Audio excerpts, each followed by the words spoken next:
everyone, my name is Amy and I work here at Connections as a communicative disorders assistant for the Talk to Me program. And in today's video, I'm going to talk to you about how you can use bath time to help with your child's speech and language. First of all, I often go over daily routines with families. It can be really valuable when working on speech and language goals. Children really learn best through task repetition and in their natural environment. Something like bath time is a great example of a daily routine where you can get that practice in, and it's a predictable event in your child's life, and you're more likely going to see some of those speech and language goals carry over to real life. So I'm going to go over some ideas today on some activities and just some tips and tricks that you can try.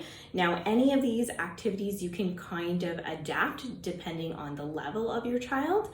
If you're just trying to get your child to even vocalize more, babble, start to imitate some nice new words, all the way up until, expanding your child's phrases and using some of that higher level grammar. The first thing I like to talk to families about is just setting up the situation so you get more opportunity to practice. This can start even before you get into the bathtub. I know at my house, I have a little basket with, in theory, all the bath toys are supposed to be in it. Usually they're all over the bathtub, but you could take something like that and actually show your child and say, okay, what toys are we gonna put in the bath today? Oh, you want Mr. Duck here. Okay, so let's throw him in, or splash. And then kind of throw the toys in one by one can be a really fun activity. And then you can choose a word or a phrase to highlight every time that you're throwing the toy in.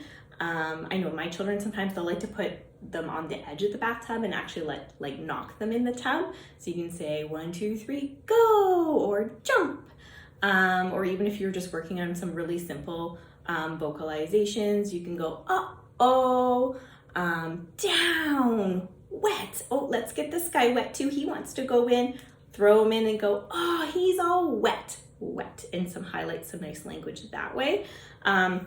Just an example on how you can kind of choose a word to highlight and then break down a task into more pieces so you get more practice that way. One strategy I often discuss with families is just copying your child's actions and then modeling language. So for instance, rather than putting the pressure on and just observing your child play and then, bombarding them with some language and, hoping that they'll repeat it, what I often suggest is have if you can, 2 sets of items. They don't have to be the exact same, but for instance, if your child had one of these little strainer kind of toys that they can dump the water out, you just grab something similar. If you don't have another one like it, you can even just go grab a cup, and then you yourself can scoop some water too, and just observe your child, see what they're interested in at that time, and then just copy their actions directly. And then hopefully you can naturally model some nice language. So if your child's really into just scooping the water and dumping it out,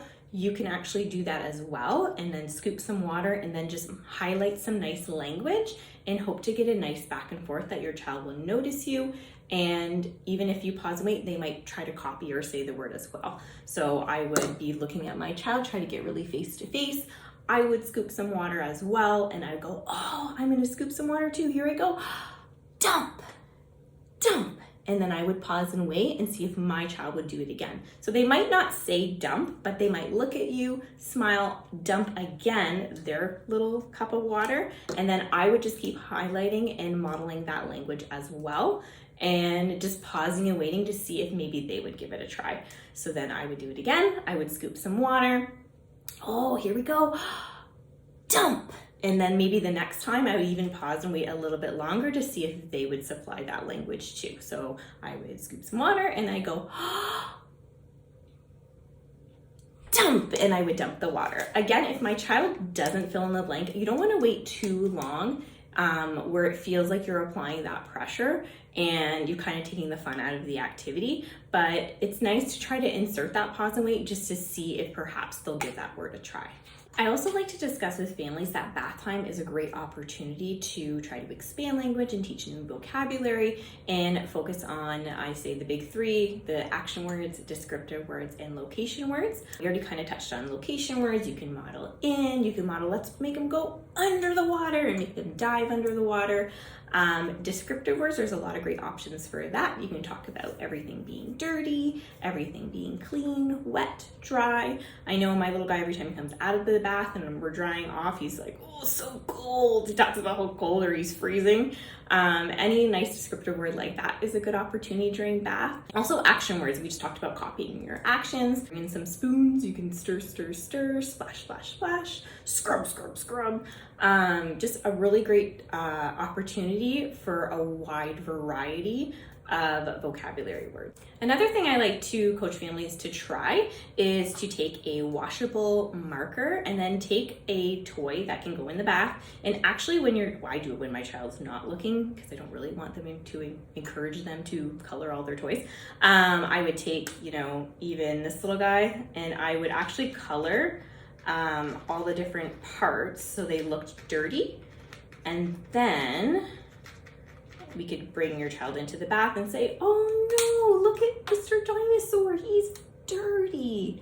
Oh, he got so dirty.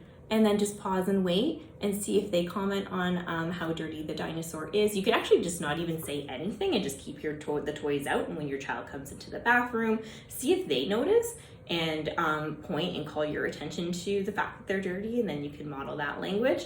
I like this activity because it can also have a lot of task repetition, and you can also just then wash the little dinosaur, or you can do it with cars, you can do it with little characters, and you can actually just get a lot of repetition in there. So you can say, oh, dirty belly, dirty tail, dirty head, and then you can actually then go wash, wash, wash. Okay, ready? Let's wash the belly, wash the head, wash the tail. You can scrub.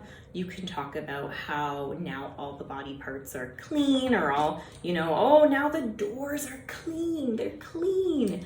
You can talk about after, when they're coming out of the bath, they can say, oh, this car is all wet.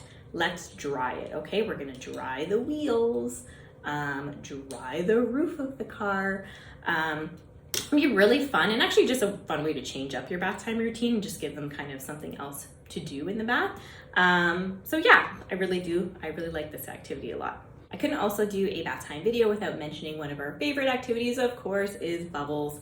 The great thing about doing bubbles in the bath, I know sometimes my children, we play with bubbles a lot in the summertime outside, and then don't really play bubbles in the house too often in the wintertime. So this can be a really fun thing to then kind of bust out if they haven't been playing with bubbles for quite some time. And you can have them in the bathtub and then just blow the bubbles in the bath area if that's something that you're not really wanting to do, and having bubbles all over your floors. Depends if you care or not. So anyway, this can be a really great option, and really motivating too, because maybe they haven't played with bubbles in some time. So you can do obviously a variety of things. We have a video about doing bubbles. But the good thing is generally you can do some nice turn taking with this. You can model a variety of words. You can just model blow, or even for your child to go and just participate with you and try to, if you pause and waited, and if they go, just trying to kind of indicate to you that they're wanting you to blow the bubbles, you can do that. You can have your child say blow or pop, or okay, let's make little bubbles or big bubbles, and see if they'll practice something like that, big bubbles. So I couldn't do the video without mentioning bubbles can also be a great activity. Another thing that my children really like is actually spray bottles. I buy them, at the dollar store, and we do a lot of spray bottles, a lot of like squeezy bottles. I know like pizza sauce, like those kind of squeezy bottles, they like to fill up the water, so the water goes in. All right, ready? 1, 2, 3, spray! And they get to spray the walls, or squeeze. You get to squeeze the water out. And I know even my oldest son, he likes to put toys on the edge of the bathtub, not coming out onto the floor, but on the other side. And then he'll try to spray and knock all the toys into the bath. So 1, 2, 3, let's go. Oh, you got him. He went in the water, or something like that. Another thing that is really cute, they sell these water, I think these ones are called bath drops, but they're just these color changing tabs.